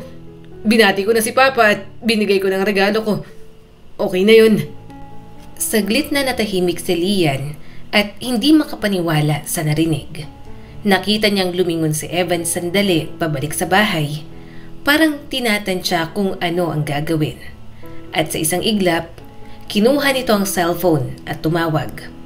Pa, narinig niyang sabi ni Evan. Happy birthday po ulit. Pasensya na. Kailangan lang po naming umalis. Babalik kami bukas. I love you pa. Pagkatapos ay pinatay nito ang tawag. Huminga ng malalim at tumingin kay Lian. Let's go home. Tahimik silang naglakad papunta sa sasakyan. Binuksan ni Evan ang pinto para sa kanya at nang makasakay siya, saka ito umikot para sa driver's seat. Habang umaandar ang kotse, hindi nagsalita si Lian. Nakatitig lang siya sa labas ng bintana at sa mga ilaw ng mga nadaraanan nila. Hindi mo dapat ginawa to, mahina niyang sabi. Galit na naman sila sa akin. Kung galit sila, ako na lang ang paggalitan nila, sagot ni Evan. Pero hindi ko hahayaang umuwi ka mag-isa pagkatapos kang bastusin sa harap ko. Naluha si Lian. Hindi dahil sa sakit, kundi dahil sa bigat ng pagmamahal na nararamdaman niya sa sandaling yon. Tahimik silang nagpatuloy sa biyahe habang magkahawak ang kamay. At sa gabing yon, habang patuloy ang selebrasyon sa bahay ng mga magulang ni Evan, tahimik na ipinagdiwang ni Lian at Evan ang isa't isa. Hindi sa gitna ng saya, kundi sa gitna ng pagkapit sa isa't isa kahit na ayaw ng iba. Dahil sa mga nangyari, talagang binibaby siya ng kanyang asawa. Pinagpasalon pa siya nito, pinag-shopping at kung ano-ano pang makakapagparelax sa kanya. Iniisip kasi ni Evan na masyado niyang iniisip ang mga sinabi ni Marisa. Naaapektuhan siya rito pero hindi niya yon masyadong pinahalata. Alam niyang sa lahat ng yon, Si Evan ang lubos na naiipit. Ang ganda naman ng bagong buhok. Nakangiting sabi ni Evan at inamoy pa ang buhok niya. Mahina siyang tumawa at bahagyang lumayo. Ano ba yan? Singhot ka ng singhot. Baka pumasok na ako sa ilong mo. Malakas namang napahalakhak si Evan. Ano ba? Mas matutuwa ba kung pinapaganda kita o mas matatakot ako kasi maraming titingin? Ewan ko sa'yo. Umupo sila sa sofa. Nakayakap si Evan mula sa likod habang nakapatong ang baba sa balikat niya. Tahimik lang silang dalawa. Pinapanood ang TV na halos hindi na nila pinapansin. Sa pagitan ng katahimikan, naramdaman ni Lian ang tibok ng puso ni Evan sa likod niya. Isang paalala na sa kabila ng lahat, may tahanan pa rin silang dalawa. Alam kong nasaktan ka, Lian, bulong ni Evan. Kahit hindi mo sabihin. Napatigil siya. Hindi naman. Hindi mo kailangan itago, sagot ng kanyang asawa. Naririnig ko kung paano ka humihinga kapag tahimik ka. Alam ko may iniisip ka. Saglit siyang napayuko. Hindi ko naman masisisi si Ate Marisa. Siguro nasaktan lang talaga siya. O baka hindi pa siya handang tanggapin ako. Hindi mo kailangan intindihin kung tanggap ka niya o hindi, sabi ni Evan at puno ng paninindigan. Basta tanggap kita at mahal kita. Ako naman ang pinakasalan mo at hindi naman sila. Kung ayaw nilang tanggapin yon, problema na nila yon. Evan, pinisil ni Evan ang kanyang kamay. Wala kang kailangang baguhin para lang magustuhan nila. Gusto ko ang Lian na ikaw sa kung sino ka.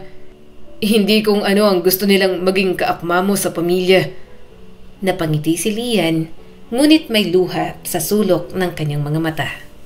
Hindi dahil malungkot siya, kundi dahil sa labis na pasasalamat. Ang dami niyang pinasan na pangungutya, pagdududa at mga salita ni Marisa na hanggang ngayon ay parang echo sa isip niya. Pero sa gitna ng lahat ng yon, may isang boses na palaging pumipili sa kanya. Yun palagi ang boses ng kanyang asawa. Ang totoo, sabi ni Lian habang nakasandal sa dibdib ng asawa. Kahit masakit ang nangyari, hindi ko naman pinagsisisihan kasi doon ko nakita kung paano mo ako ipinaglaban. Huwag mong sabihing ipinaglaban, tugon ni Evan habang nakangiti. Mas gusto kong isipin na pinipili lang kita araw-araw. Kahit mahirap, kahit maraming kontra, ikaw pa rin. Nagtawanan silang dalawa sa mga pinag-uusapan nila at sandaling nawala ang lahat ng bigat. Sa halakhak na yon, alam nilang kahit anong sabihin ng iba, kaya nilang bumalik sa simpleng dahilan kung bakit sila nagsimula. Ang magmahal ng totoo at ang ipaglaban yon araw-araw. Hanggang isang umaga, habang magkatabing nag-aalmusal sina Lian at Evan, biglang nag-vibrate ang cellphone ni Evan sa ibabaw ng mesa. Napatingin si Lian at bahagyang napatigil sa pag-inom ng kape. Kinuha yun ni Evan, sinilip ang screen, saka marahang napabuntong hininga. Tawag ni Mama, sabi ng kanyang asawa bago pindutin ang green button. Tahimik lang si Lian, ipinagpatuloy niya ang pag-inom ng kape habang nakikinig sa kabilang linya. Evan, anak, sabi ng ginang. Nalaman mo na ba? Si Marisa natanggal sa trabaho. Natigilan si Evan. Napatingin ito kay Lian na agad namang nagtaas ng tingin. Aha, paano nangyari yun, Ma? Restructuring daw sa kumpanya. Wala naman siyang magawa. Pero ayos lang daw siya, sabi niya. Lilipat muna siya sa Baguio. May kaibigan daw na magpapatira sa kanya habang naghahanap ng bagong trabaho. Tahimik sandali si Evan, halatang nag-iisip ng isasagot. Sige po, Ma, tawagan ko siya mamaya para kumustahin. Pagkababa ng tawag, bumuntong hininga ang kanyang asawa. Inilapag nito ang cellphone sa mesa at nagkatinginan silang dalawa. Narinig mo? Tanong ni Evan. Tumango si Lian. Oo, kawawa naman siya. Pero siguro kailangan niya rin yon. Napakunot ang noo ni Evan. Anong ibig mong sabihin? Tumingin si Lian sa labas ng bintana. Alam mo yung kapag sobrang dami mong iniipon sa dibdib? Yung sama ng loob, galit, inggit, lahat ng masakit? Minsan kailangan mo ng malaking pagbabago para mapilitang huminga ulit. Baka yun ang paraan ni Ate Marisa para magsimula. Tiningnan niya ang asawa at sa unang pagkakataon, parang nabasa niya ang halong awa at pag-unawa sa mga mata nito. Alam ni Lian na nasaktan siya ni Marisa, pero hindi yun nagbago sa kabutihan niya. Ang kaya lang niyang gawin ngayon ay magdasal na sana kahit papaano mahanap din ni Marisa ang kapayapaan. Naalala mo ba nung kasal natin? Biglang tanong ni Evan habang pinaglalaruan ang kutsarita sa tasa. Galit na galit siya nun. Hindi ko alam kung dahil sa'yo o dahil sa akin. Napangiti ng malungkot si Lian. Siguro sa ating dalawa. Pero hindi naman niya kailangan manatiling ganun habang buhay. Minsan kasi kailangan din nating masaktan para matauhan. Tumango si Evan, parang tinatanggap ang mga salitang yon. Ilang sandali silang nanahimik at parehong nag-iisip. Magtatagal kaya siya sa Baguio? Tanong ni Evan. Baka hindi rin, sagot ni Lian. Pero siguro doon niya mararamdaman kung gaano siya kalaya. Wala siyang kailangang patunayan doon. Walang manghuhusga. Napatingin si Evan sa kanya. Mahina siyang tumawa ng mamungay ang mga mata nito. Ang bait mo pa rin, Lian, sabi ni Evan. Kahit ganun siya sa'yo, iniintindi mo pa rin. Hindi ko naman sinasabing nakalimutan ko lahat ng sinabi niya, sagot ni Lian at bahagyang tumawa. Masakit pa rin naman, lalo na kapag naaalala ko. Pero kung patuloy kong dadalhin yon, ako lang din ang mahihirapan. Minsan kasi, kailangan mo ring pakawalan yung mga taong hindi pa handang magbago. Tahimik si Evan at saka marahang tumango. Tama ka. Siguro kailangan lang niya ng panahon. Lahat naman tayo, kailangan yon, sagot ni Lian. Salamat, sabi nito at hinawakan ang kanyang kamay. Salamat para sa pagiging ikaw. Para sa hindi mo pagsuko, kahit minsan, mas madali na sanang sumuko. Ngumiti naman siya. Hindi ako madaling sumuko, Evan. Lalo na kapag alam kong tama yung ipinagdalaban ko. Hindi naman talaga siya madaling sumuko. Kung tutuusin, unang pagsubok pa lang yon sa kanilang pagsasama bilang mag-asawa. Hindi pa nga yun sa loob ng pagsasama nila. Kaya tinuturing niya na lang na maliit na problema. Batid ni Lian, nalilipas din naman yon at mas marami pa silang kakaharapin ni Evan. Ilang linggo ang lumipas, wala silang narinig mula kay Marisa.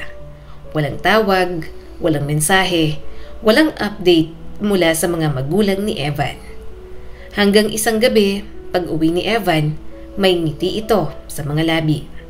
May balita ako. Ano yon? Tanong ni Lian, nakaupo sa sofa at nagbuborda ng maliit na punda ng unan. Tumawag si Ate Marisa. Sabi niya, ayos na raw siya. May bagong trabaho. Maliit lang daw pero maayos. Tapos, may nakilala raw siyang lalaki. Napataas ang kilay ni Lian. Lalaki? Seryoso? Tumawa si Evan. Oo raw. Pangalan ay Ellie. Byudo na. May anak na babae na nasa elementary na. Sa coffee shop daw nagkakilala. Lagi raw bumibili si Ate Marisa ng kaperon pagkatapos ng trabaho. Hanggang sa napansin siya ng lalaki. Mahilig daw magbasa ng libro habang nagkakape si ate. At one time, siya raw ang inabutan ng cup na dapat doon. Ayun, nagkausap sila. Napangiti si Lian habang nakikinig. Kitang-kita niyang masaya si Evan para sa kapatid. Alam niya naman yon dahil malapit ito kay Marisa, na halos nagpalaki dito. Kaya nga alam niyang kapag masaya ang ate nito, masaya rin ang kanyang asawa. O diba? Sagot ni Evan at nakangiti pa rin. Sabi ko nga kay Ate Marisa, buti naman. Mukhang mas kalmado na siya ngayon. Kalmado lang kasi ang boyfriend niya ngayon. Hangad ni Lian na magtuloy-tuloy na yon para naman umayos na ang stand ni Marisa sa mga bagay-bagay. Alam niyang nasaktan lang ang puso nito kaya tila parang lahat sa hipag niya kontrabida na sa buhay nito. Hanggang isang umaga, gising na si Lian, nakaupo siya sa gilid ng kama at nakatingin sa 2 guhit sa pregnancy test na hawak niya. Parang mabigat at magaan ang dibdib niya sa parehong sandali. Hindi siya makapaniwala na buntis na siya. 2? Mahina niyang sabi. Magkakaroon na talaga kami ng anak ni Evan?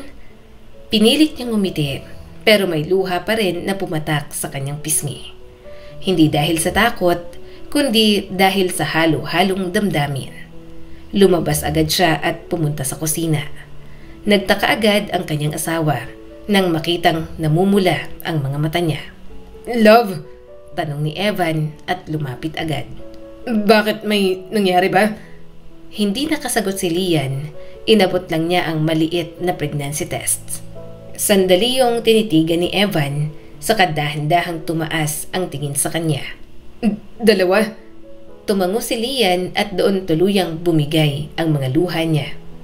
Evan, magkakababy na tayo. Nagkatitigan silang 2. Pagkatapos ay sabay silang natawa at napaiyak. Mahigpit siyang niyakap ni Evan at halos hindi na makapagsalita. Hindi ako makapaniwala, sabi ng kanyang asawa at pinipisil ang kamay ni Lian. Akala ko matagal pa to. Ang galing ni Lord, binigay niya talaga sa atin. Tumango si Lian at humihikbi pa rin. Ang tagal kong hinintay ito pero natatakot din ako. First time ko.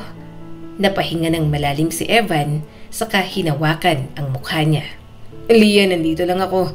Alalayan ko ang pagbubuntis mo.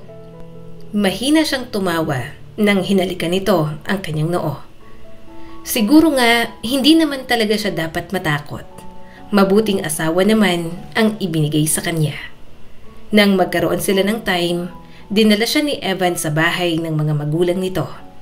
Tahimik lang si Lian sa sasakyan at nilalaro ang kamay niya sa kandungan. Ramdam niya ang kabog ng puso niya, hindi dahil sa hiya, kundi dahil sa kaba kung papaano tatanggapin ng pamilya ang balita. Pagdating nila, sinalubong sila ng kanyang mother-in-law na abala sa pagdidilig ng mga halaman. Aba, nandito kayo.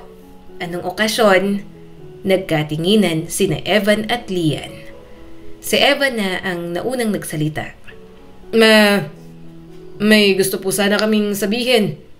Tumigil ang ginang at nilagay sa tabi ang timba ng tubig. Ano yon? Magkakaapo na po kayo. Agad itong napasigaw. Ano? Talaga? Natawa si Lian sa gulat nito. Opo ma, 2 months na raw po sabi ng OB.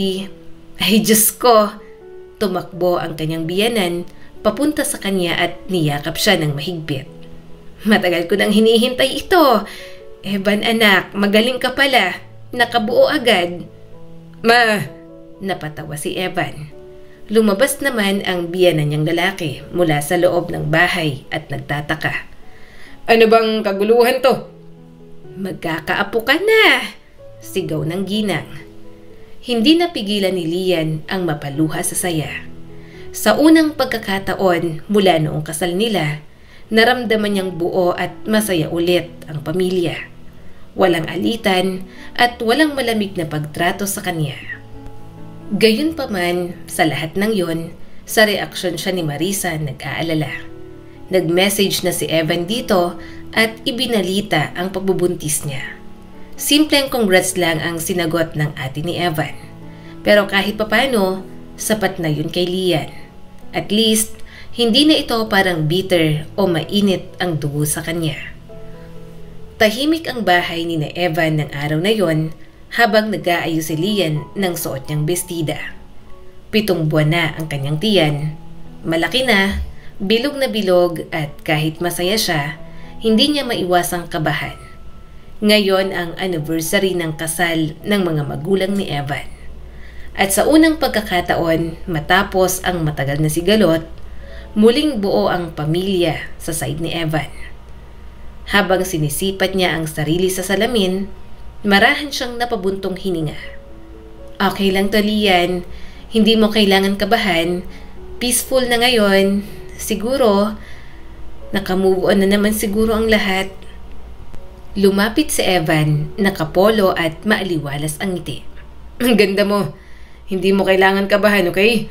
Hindi naman to tungkol sa inyo ni Ate Marisa. Hindi ko naman siya kinatatakutan. Pero hindi ko rin alam kung paano ko siya sasalubungin. Hinalikan siya ni Evan sa noo. Just be yourself.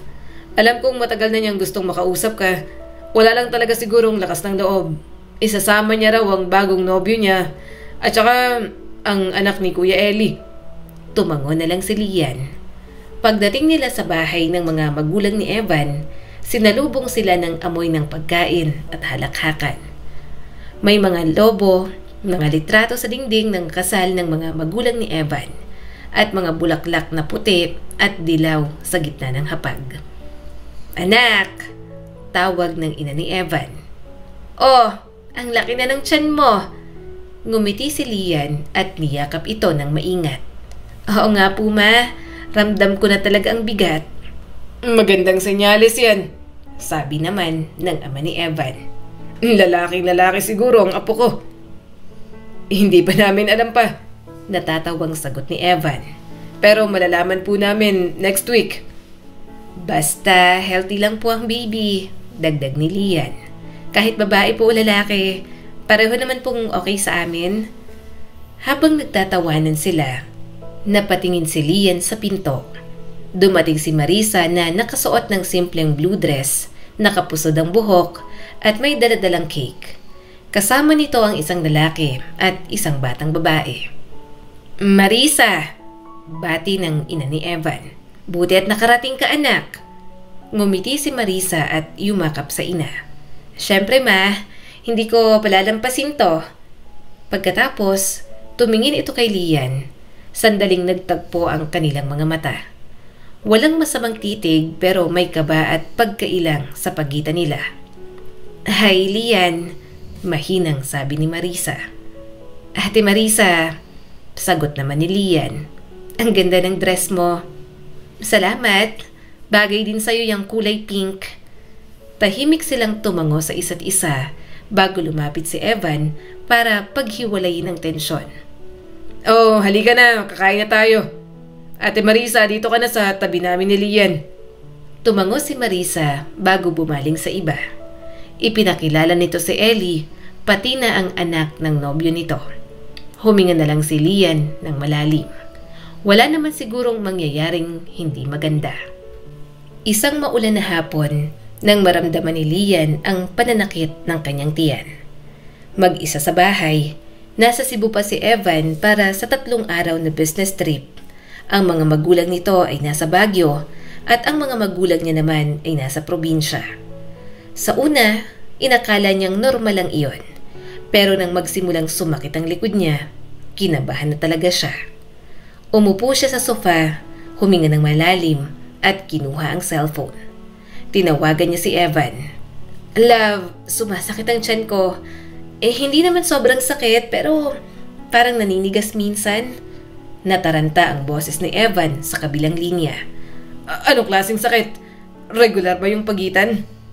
Hindi naman. Siguro pagod lang ako." "Lian, please, huwag kang magpaka-stress. Magpahinga ka. Tatawagan ko si Mama." "Wala si Mama, di ba? Nasa Baguio pa? Nagbabakasyon sila. Huwag na nating istorbohin. Nakakahiya." Halatang nag-aalala ang asawa niya. "Gusto mo bang umuwi na lang ako? Pwede naman akong magpaalam sa boss ko." Ngumiti siya kahit nanginginig ang kamay. "Hindi na, love. Business trip yan, sayang naman. Kaya ko to. Magpapahinga na lang siguro ako." "Sigurado ka?" Sumagot siya agad. "Oo, basta tatawag ako kapag lumala." Pagkababa ng tawag, napatingin si Lian sa labas ng bintana. Malakas ang ulan pero tahimik ang bahay. At sa katahimikang yon, ramdam niyang hindi lang ulan ang bumabagsak, kundi pati na rin ang kaba sa dibdib niya. Ilang oras ang lumipas, nagsimula siyang makaramdam ng hilo. Hinawakan niya ang tiyan at dahan-dahang tumayo para kumuha ng tubig. Paglingon niya sa mesa, nakita niyang may tawag si Marisa sa cellphone. Napakunot noo siya, matagal na rin silang hindi nagkikita mula noong family gathering. Pero maganda na nga ang naging usapan nila noon kahit tipid lang. Sinagot niya ito agad. "Hello, Ate Marisa?" "Lian, buti sinagot mo. Pinapapunta ako dyan ni Evan. Tinawagan niya ako kanina. Sabi mo raw sumasakit ang tiyan mo?" Sinabi niya?" Agad siyang nahiya. "Oo, pero okay lang naman ako. Huwag ka nang mag-abala." "Ano ka ba? Buntis ka tapos mag-isa ka sa bahay. Hindi pwede yon. Hintayin mo ako. Nagmamaneho na ako papunta sa bahay niyo. Nag-aalala yung asawa mo. Hindi na mapakali sa Cebu." Napakagatlabi siya. "Okay lang talaga." "Lian, huwag ka nang tumanggi. Nandito na ako. Nasa labas na ako. Buksan mo ng gate." Napamulagat siya. Ano? "Yap, dinala ko na yung mga niluto ko kahapon. May sinigang, may tinolang manok at kaunting prutas." "Ate Marisa." Sobrang nahihiya si Lian. Pero tumayo pa rin siya at pilit binubuksan ang gate kahit mabagal ang kanyang mga hakbang. "Ang bilis mo namang bumiyahe." "Traffic nga sabi ni Marisa nang pumasok ito. "Pero at least umabot ako bago ka tuluyang mahimatay dyan. Bakit ba naman kasi pumayag ang asawa mo na maiwan kang mag-isa rito?" Pagkapasok ni Marisa, agad nitong inilapag ang mga bitbit na grocery bags at mga container. "Ayan, kumain ka muna, Lian. Dapat may laman ang tiyan mo." "Hindi mo na sana pinagod ang sarili mo," sabi ni Lian habang pinupunasan ng mesa. "Huwag mo na akong pigilan, okay? Minsan lang ako makabawi sa'yo." Umiwas ito ng tingin. "Saka, hindi pa tayo nakakapag-usap ng talagang matino. Kaya nang humingi sa akin ng favor si Evan, pumunta na ako agad." Napalunok si Lian at parang gumaan ang kanyang puso. "Salamat talaga, Ate Marisa. Hindi ko inaasahan na ikaw pang tutulong sa akin." Ngumiti si Marisa, sabay lapag ng mainit na sabaw. "Huwag mong isipin yan. Dati nga, kung ano-anong sakit ng ulo ang binibigay ko sa'yo. Ngayon, chance ko na siguro na makabawi." Tipid siyang napangiti. Sa wakas, mukhang maayos na talaga ang kung anumang sigalot sa kanilang dalawa. Habang kumakain sila, naging magaan ang usapan. "Yung nangyari sa wedding reception, sorry talaga," mahinang sabi ni Marisa. "Sorry, masyado lang talaga akong immature, na pressure at ang daming tumatakbo sa utak ko ng mga panahong yon. Alam mo, minsan, naiisip ko pa rin yung mukha ni Dylan nang mag-propose ako. Para akong napahiya sa harap ng buong mundo." "Ate Marisa," sabi ni Lian at marahang inilapag ang kutsara. "Hindi mo naman kailangang dalhin pa yon. Lahat tayo may maling desisyon minsan. Pero tingnan mo ngayon, mas kalmado ka, mas masaya." "Siguro nga," sagot ni Marisa at humigop ng sabaw. "Pero minsan naisip ko, kung hindi nangyari yon, baka hindi ko natutunang maging totoo sa sarili ko." Ngumiti si Lian. "Lahat ng sakit may binibigay na aral. At kung hindi nangyari yon, baka hindi rin tayo magkakaayos." Tahimik silang pareho, pero sa mga ngiti nila, halata ang unti-unting paghilom ng sugat ng nakaraan. At ang bigat ng kalooban ni Lian, unti-unti na talagang nawawala. Pagkatapos nilang kumain, pinilit ni Marisa na maglinis. "Hoy, wag na. Ako na," sabi ni Lian, pero pinigilan siya ni Marisa. "Buntis ka, wag kang makulit." Tila natural lang para kay Marisa ang pagkilos. Nilinis nito ang kusina, inayos ang mga hugasin, at parang napansin nito na maputla si Lian. Agad siya nitong pinaupo. "Sige na, pahinga ka na. Ako na dito." Habang pinagmamasdan niya si Marisa, parang may kung anong lumambot sa puso ni Lian. Noon, parang imposible ang ganoong eksena. Hindi niya talaga akalain. Ate Marisa," tawag ni Lian. "Salamat talaga. Hindi ko makakalimutan to. Lumingon si Marisa. Lian, matagal ko na rin gustong sabihin to. Pasensya na talaga sa lahat. Alam kong sinira ko yung araw mo nun. Pati yung ilang buwan pagkatapos nun. Hindi lang ikaw ang sinaktan ko, pati si Evan. Pati si mama at papa. Nahiya ako sa sarili ko. Pero alam mo, yung pagbubuntis ko, saka nang makilala ko si Ellie, parang dun ko nakita na oras na para magbago. Para matuto ako sa mga pagkakamali ko, masyado akong naging masama sa'yo. Naluluha nilang niyakap ang isa't isa. Sa wakas, maayos na rin silang dalawa. Pareho silang nakaalpas sa mga nangyari noon. Simula ng gabing yon, mas naging close pa sila ni Marisa. Nang manganak na siya, natataranta si Evan kaya ito na ang umalalay sa kanila. Laking pasasalamat niya at nandoon ang kanyang hipag para sa kanya. Ang gandang bata ng pamangkin ko. Hoy, ninang ako nito ah. Magwawala talaga ako kapag hindi.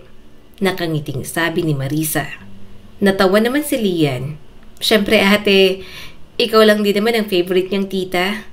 Tumawa si Marisa. Dapat lang. Spoil to sa akin tong anak ninyo. Saka baka may makalaro na rin. Nabuntis na kasi ako ni Ellie. Nagkatinginan sila ni Evan. Pareho silang masaya para kay Marisa. Pangarap din naman kasi nito na magkaroon ng pamilya. Kaya lang, nainis ako. Naunang baby namin bago pa kami magplano ng kasal. Yan tuloy at sa judge lang kami muna ikakasal ngayon. To be followed na lang sa simbahan. Reklamo pa ni Marisa. Pareho na lang silang natawa ni Evan. Kung ano man ang masayang dinaranas ni Marisa, pareho silang nakaramdam ng kagalakan.